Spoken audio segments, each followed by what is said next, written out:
Oui Colin, que se passe-t-il là-dedans? Pourquoi retardez-vous la livraison des marchandises à Monsieur Larry? Monsieur, mademoiselle Rina a arrêté l'approvisionnement. Pourquoi? Pourquoi, je veux dire pour quelle raison a-t-elle fait ça? Je ne sais pas monsieur. Va l'appeler pour moi, elle devrait savoir ça, je ne joue pas avec mes affaires. Oui monsieur. Monsieur, vous m'avez appelé. Oui mademoiselle Rina, que se passe-t-il là-bas? Pourquoi n'avez-vous pas fourni la marchandise à Monsieur Larry, afin que je puisse recevoir mon argent? Monsieur, ces marchandises ont expiré, il n'y a aucun moyen de fournir des marchandises périmées à Monsieur Larry, je veux dire que c'est dangereux pour la vie des gens. Êtes-vous malade ou quoi? Pouvez-vous simplement vous entendre? Je suis dans ce métier depuis très longtemps maintenant avant votre arrivée, que les marchandises aient expiré ou non, ce n'est pas votre affaire, et ce n'est pas vous qui les consommez soit, le vôtre est de faire ce que j'ai dit, rien d'autre, c'est mon affaire pour l'amour du Christ. Êtes-vous ennemi de mon progrès? Ne me dites pas que j'ai commis une erreur en vous employant. Non monsieur, je ne peux jamais l'être, j'ai juste peur que cela puisse nuire à la vie des gens, puisqu'il a expiré. Mon ami va là-dedans dit au garçon de changer la date d'expiration et de tout fournir à M. Larry, ce n'est pas toi qui dois payer, ni les consommer, et écoute, tu as 2 semaines pour le faire. Tu peux partir maintenant.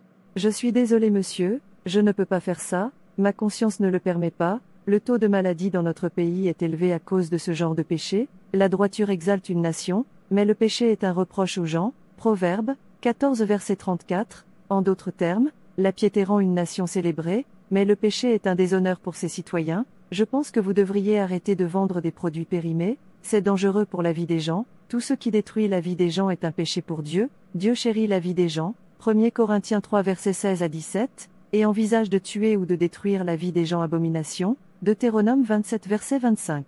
Les politiciens, les dirigeants, les rois, les hommes d'affaires, à tous les niveaux, doivent rechercher ce qui prospérera le mieux et exaltera leur nation, car en fin de compte, cependant, un seul facteur détermine si une nation monte ou tombe, et ce facteur est la droiture. Les nations qui suivent les normes de Dieu et sont gouvernées par sa sainte parole sont de grandes nations, des pays qui embrassent l'égoïsme et le péché plutôt que la justice, souffrent de disgrâce et de honte. L'histoire du monde prouve à plusieurs reprises que cela est vrai. Dans l'Ancien Testament, lorsque les enfants d'Israël obéirent et suivirent Dieu, ils devinrent la plus grande nation sur la face de la terre, mais lorsqu'ils abandonnèrent Dieu pour les idoles et toutes sortes de péchés, ils tombèrent. À ce jour, Israël n'a pas encore retrouvé son ancienne gloire, c'est pour montrer que le péché lui-même est une maladie. Allez dire ça aux autres, je ne suis pas la seule personne à le faire, je veux dire c'est partout, c'est le business, dans le business ce qui compte c'est le gain, pas la vie des gens. Et qu'est-ce qui vous profite si vous gagnez le monde entier, mais perdez votre propre âme? Est-ce que quelque chose vaut plus que votre âme? Chaque âme a son propre temps, c'est votre propre temps pour connaître la vérité, et repentez-vous, ne jetez la grâce de Dieu dans votre vie à cause du péché national, tout le monde rendra compte le dernier jour, quel compte allez-vous rendre à Dieu? Rappelez-vous que Dieu valorise tellement la vie humaine, et si vous faites quelque chose qui a détruit la vie des gens, la colère de Dieu tombera sur vous, tôt ou tard, c'est pourquoi vous devriez vous repentir de votre péché maintenant, ne continuez pas à commettre le péché, parce que d'autres le font, pensez d'abord à votre âme, pas parce que Dieu agit en son temps, nous ne voyons pas tout de suite les conséquences du péché national, les gens font maintenant ce qu'ils veulent, croyant que Dieu ne les jugera pas, mais c'est une erreur, ces conséquences ne sont pas immédiates, n'est-ce pas? Cela ne veut pas dire que Dieu dort, il attend seulement que nous nous retournions et que nous nous repentions de notre péché, mais si nous ne le faisons pas, il nous rendra visite avec colère. Méfiez-vous monsieur, personne ne peut supporter la colère de Dieu, il sera plus que terrible, nous nous sentons rejetés, frustrés et essayons parfois de nous suicider, juste pour un petit problème, alors que nous sommes toujours sous la grâce de Dieu. Que se passe-t-il alors? Si la grâce de Dieu nous est enlevée, comment cela se passera-t-il? L'avez-vous considéré? C'est pourquoi il sera bon de vous repentir de votre péché. J'entends. Ézéchiel, 14 versets 13 à 16, dit: Fils de l'homme, quand un pays pêche contre moi par une infidélité persistante, j'étendrai ma main contre lui, je lui couperai son approvisionnement en pain, je lui enverrai la famine, et j'en retrancherai hommes et bêtes. Même si ces 3 hommes, Noé, Daniel et Job, s'y trouvaient, ils ne délivreraient qu'eux-mêmes par leur justice, dit le Seigneur Dieu. Si je fais passer des bêtes sauvages dans le pays, et qu'elles le vident et le rendent si désolé que personne n'y passe à cause des bêtes, même si ces 3 hommes y étaient, comme je suis vivant, dit le Seigneur Dieu, ils ne délivreraient ni fils ni fille. Eux seuls seraient délivrés, et le pays serait désolé. Ce qui signifie, Dieu ne peut pas supporter le péché, et il obligera quiconque persiste dans le péché à payer pour son action. Une personne qui refuse la repentance et meurt dans le péché, n'ira pas au ciel, une telle personne fera face au danger de l'enfer. Il est écrit, l'âme qui a péché mourra, Ézéchiel 18 verset 20, cependant, une personne qui confesse humblement ses péchés et sans rep, recevra le pardon. En attendant, le pardon du péché ne peut être obtenu que par le nom de Jésus-Christ. Christ plaidera pour tout pécheur qui cherche le pardon par son nom, le Sauveur plaidera en son nom auprès de Dieu, pour recevoir le pardon et la restauration. Par conséquent, quiconque vise à hériter du royaume de Dieu, doit se soumettre aux pieds du Christ, et le confesser comme Seigneur. Quel genre de problème est-ce? Qu'est-ce que j'ai apporté dans mon entreprise? N'est-ce pas aujourd'hui que j'ai commencé à vendre des produits périmés? Je n'ai entendu ni vu personne en mourir. Qui êtes-vous pour arrêter ce que je fais depuis très longtemps maintenant avant que tu viennes? Sors de mon bureau et écoute, je ne veux te voir nulle part dans mon entreprise, tu es viré.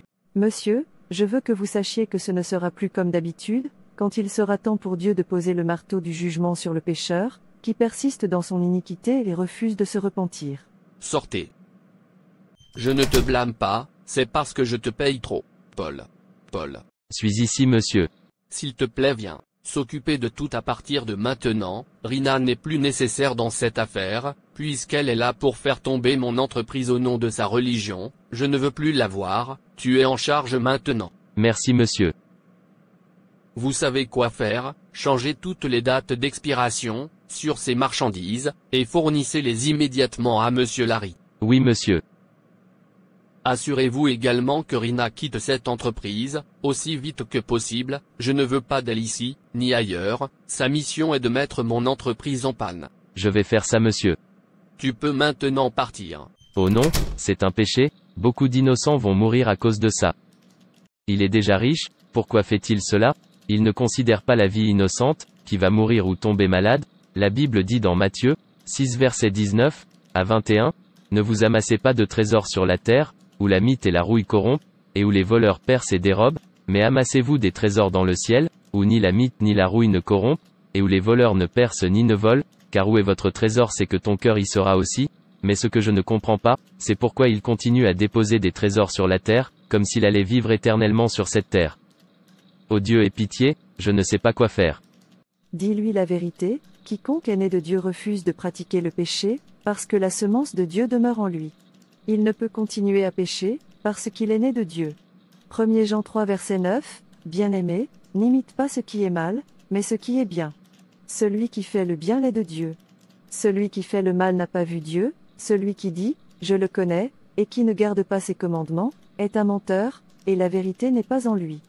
1 Jean 2 verset 4, vous connaissant le jugement de Dieu, que ceux qui commettent de telles choses sont dignes de mort, non seulement en font de même, mais prennent plaisir à ceux qui les font. Romains 1 verset 32, le jugement de Dieu ne sera pas tombé seulement sur ceux qui commettent le péché, mais ceux qui aiment les regarder, ceux qui les couvrent, tout sera impliqué, alors sauvez votre âme en lui disant non. J'ai peur, il m'a aussi viré, je ne veux pas perdre mon travail, j'ai du mal à l'avoir. Par conséquent, vous choisissez votre travail plutôt que Dieu, rappelez-vous que le jugement de Dieu sera terrible. Mademoiselle Rina partez s'il vous plaît, il a dit que vous devriez partir. Pas de problème, je le ferai, mais il vaudra mieux que vous fuyiez la colère de Dieu qui arrive. Mon cœur, papa, mon cœur me fait mal. Qu'est-ce qui ne va pas chez toi? Je ne sais pas, j'ai mal partout dans le corps, après avoir bu du thé avec du pain. D'où as-tu acheté le lait? De Monsieur Larry. Mon cœur. Jerry, lève-toi. Non, mon fils ne peut pas mourir. Monsieur Larry, vous aurez des nouvelles de moi, s'il arrive quelque chose à mon fils. Monsieur Larry, vous ne resterez pas impuni, vous paierez pour avoir tué mon fils. Qu'est-ce qui se passe? Quel est le problème? Officier, Mr. Larry a tué mon fils. Qui est la personne? Emmenez-moi là-bas immédiatement.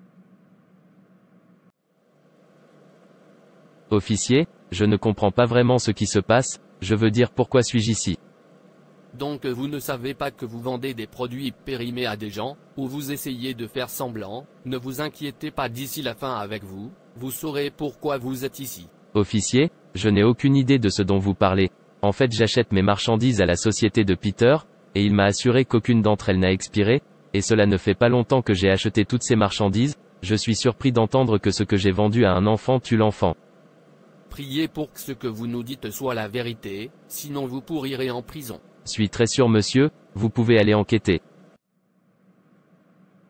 Donc monsieur Peter, ce que vous dites c'est que vous ne savez pas que ces marchandises ont expiré. Officier, je ne sais pas, comment puis-je savoir et toujours les fournir, je ne vais même pas près de mon entrepôt. Alors qui est en charge de votre entrepôt? Il s'appelle Paul, tu peux lui demander toi-même, peut-être qu'il est au courant. D'accord. Donc tu es le méchant, qui choisit de tuer des innocents avec un produit périmé. L'officier est mon patron qui me demande de faire ce que j'ai fait.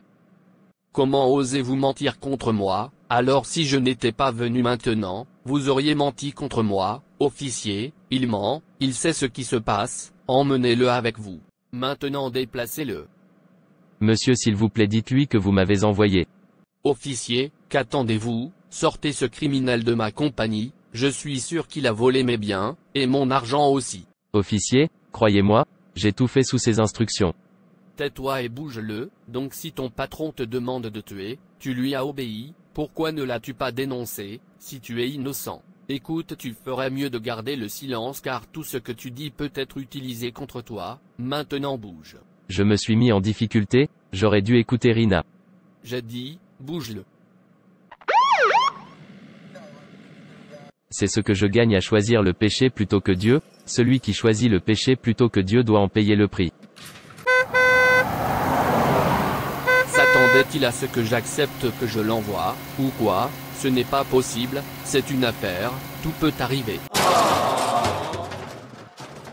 Storyblocks Wow, cet Audio. endroit est si beau, comment ai-je réussi à venir ici? Qui es-tu, et qu'est-ce que je fais ici? Tu es mort. Mort, j'aime cet endroit. Tu n'as pas ta place ici, tu es un meurtrier, aucun meurtrier ne peut hériter du royaume de Dieu. Je suis désolé, s'il vous plaît laissez-moi revenir en arrière, je vais faire amende honorable, je promets que je ferai tout pour vous plaire. Ne sais-tu pas qu'il n'y a pas d'affaire après la terre? Pas de retour en arrière, pas de corruption, pas de politique, pas de regard en face, tu seras jugé selon ton travail, ce qu'un homme a semé, il doit récolter. Maintenant éloignez-vous de moi, vous qui aimez le mal.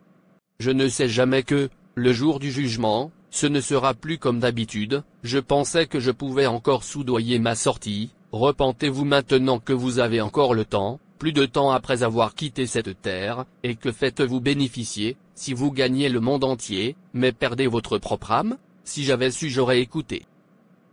Écoutez, vous serez jugé selon votre travail, quoi que vous fassiez, sachez parfaitement que vous allez en rendre compte, c'est pourquoi vous devez vous détourner de votre voie pécheresse, et la Bible déclare clairement que nous surmontons le péché par la foi en Jésus-Christ.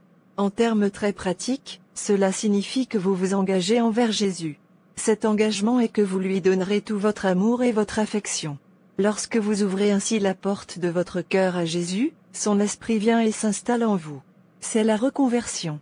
Maintenant, le Christ intérieur prendra toute votre âme. Il répandra l'amour de Dieu dans votre cœur.